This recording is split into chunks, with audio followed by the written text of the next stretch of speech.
Hello, my name is Jacob Morehouse, and today I will be going over my first year experience NAE Grand Challenges project. So to begin to provide a little bit of context, my group went over how to make solar energy more economical. And when taking this stance, we try to educate anyone who wanted to learn about solar energy, starting from the very basics all the way to the complexities of the materials and their efficiencies over the years. And so that's what I want to do. I wanted to try and make the hard stuff seem easy for people to understand. I went and took a variety of materials and their efficiencies over the years, everywhere from the late 1970s to 2023, and made an application. So today I will be sharing that with you. Bear with me a second as I share my screen.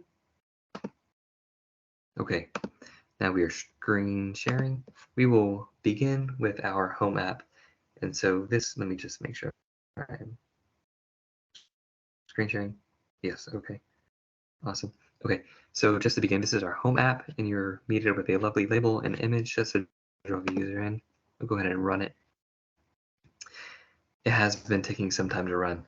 So while it does try, it's only been doing that when I'm recording, so I do apologize. I'll go over it real quick.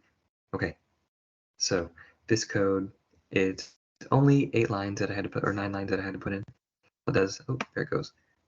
We'll go over it in just a second after I go over this. So all it does is it pulls up the individual tab that you select from these buttons here. What it will do is then send a closure request to shut this page down once the new page is brought up and the individual pages operate in the same fashion. And then of course close up that. What it does is opening up a new tab. So we'll give it a second to turn itself up. Well, so getting to my app, we're presented with a nice title. I try to make this as user-friendly as possible, and try and make it easy to understand and what's going on with the design. So this top path, this is where the real data and information is stored.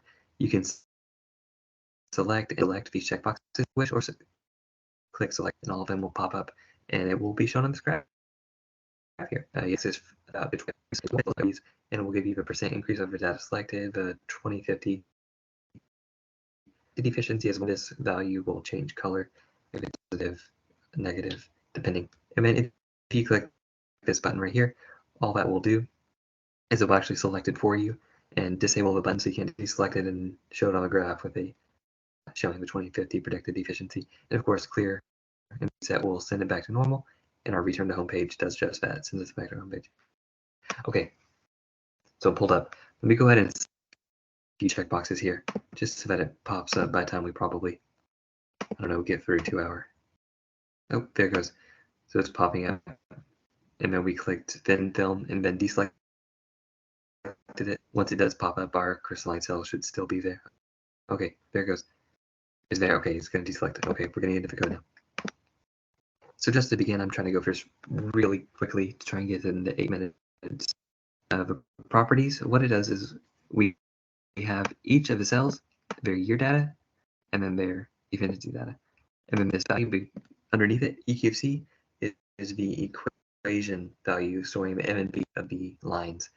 And down here, rem is the function that expands and contracts. I could have named that a lot better, but that's something I need to improve. Fun text and image sources are like that. I'm only going to go through one checkbox value once we get there, just because it's repetitive and uses this format. Only one thing has changed. So before, I thought I needed a button to load in the data. I didn't know there's a startup function, so originally this was in a button that I moved over to the startup. And all it does is it loads in the data and then stores it to the property you just saw.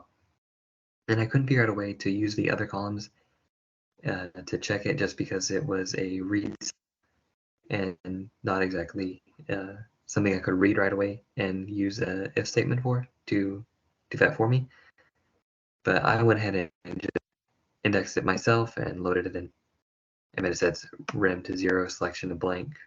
Blank, of course, because there's nothing there. Rem to 0, I'll show you in a second. Fun facts are random, so there's like 3 for each, the sources and image sources. Let me see if our app decided to work now. Yes, it does. So our crystalline cells are still there, showing that even though we deselected them thin films, it is still there. Let's go ahead and select crystalline cells just to show that. Ones that should pop up will have a fun fact, image change, and all that. So getting into this, it checks if it is selected. So if it's changed, the first thing it does is it sees, is it on? If it's on, then the value is set to 1. And this is all this part is just clicking on. And what this does is it and then graphs the line for the last, and then starts the dotted line on you're collected. So the dotted line is where the solid line stops. And then what I wanted to do initially was if you deselected, I want the other values to still be there if you selected them. And so I had issues. I just wanted to turn them white. Selected, and if it is, it'll go ahead and plot the scatter and then plot the lines. That's all that part is doing. Open graph and projected data point. So getting into our next function here, we have clear reset button push. All this does is sets everything back to how it originally. And this was kind of the thing that I had to go back and keep updating as I added stuff. Really bad about that. I didn't stay adding stuff, which I guess is a good thing, but it kind of got a little bit disorganized, but it works. And all of this clears and sends it back to normal. And we have our select all button push. All that basically does is it sets all our value. It holds the graph and then it plots everything. So it plots it for you. And then we have this some information about this was the most I had troubles with. Initially, I didn't have this big outside if loop, but it was added after a guy said that when you select a material, it shouldn't automatically update the graph for you. It should be an option. So if this button is selected, what we're going to go ahead and do is we're going to see what they selected, our user selected, and we're going to re-enable everything and disable the one they have selected. This is just if you have like this non-silicon multi-junction cell selected, and then you go back to crystalline, and they both stay disabled until you hit clear and reset. And then once we get down here, it sets the app selection to empty. And this is because I had an issue where it kept calling itself back and forth if that was not set to nothing. So I had to add this later on because it wasn't throwing an error and it took me a while to find this. And so this fixed that issue. It stopped calling itself back and forth and it's set back to normal right here after we do the calling to other functions. And then what this does right here is it calculates all our values that are in our little cool handy information boxes. And then this X right here is in every single one of these.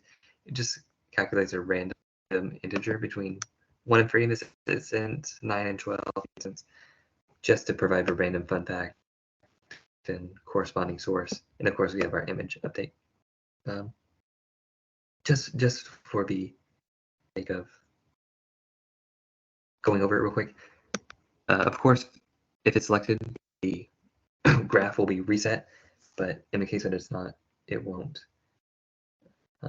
because everything is called again. It's clear to begin with, and then everything's called again. So that's why that is there. But if a user does not have that little box selected to update the graph, what will happen is we will go down to this bigger if down here, and we'll set everything enabled just in case you did it. It basically does the same thing as clear and reset, but I didn't want it to exactly do everything that it does, so that's why I did not call it as a function here. So all this does is the exact same thing. I won't get into it again, but it does not update the graph. That's the only difference. It provides you with your little information changes as well as a fun fact image. Okay, and let's go back to our graph just so I can, yeah, so see it updated here. Go ahead and click update graph selections and let's do this is down here. I added this recently just for a little bit of fun. Right here, box. If it's positive, it'll show green, 0 is black, and negative is red. Okay, so last couple functions, trying to get through this real quick. Rem is our expand and reduce here. So initially it's set to 0. And the first thing it does is it adds 1 to it. Just because if you click it multiple times, it'll expand and it'll set it equal to 1 because 0, and then it'll find a remainder of 1 divided by 2. And of course that is 1. And then it'll go through if remainder is not equal to 0, and of course 1 is not equal to 0, it will set the limits to be larger. To 2053. 2053, just because 2050, it cuts off half the dot. It just looks better to 2053. And then go through add 1 more time, divide 2 by 2, which is 0. Then in this case, it will go to this else if down here and set fill limits back to 0.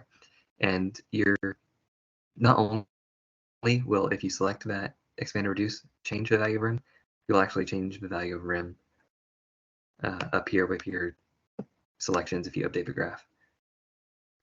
And before we get to the close value function, we have this update graph with selections box changes. So this here, it's actually doing nothing if you turn it on.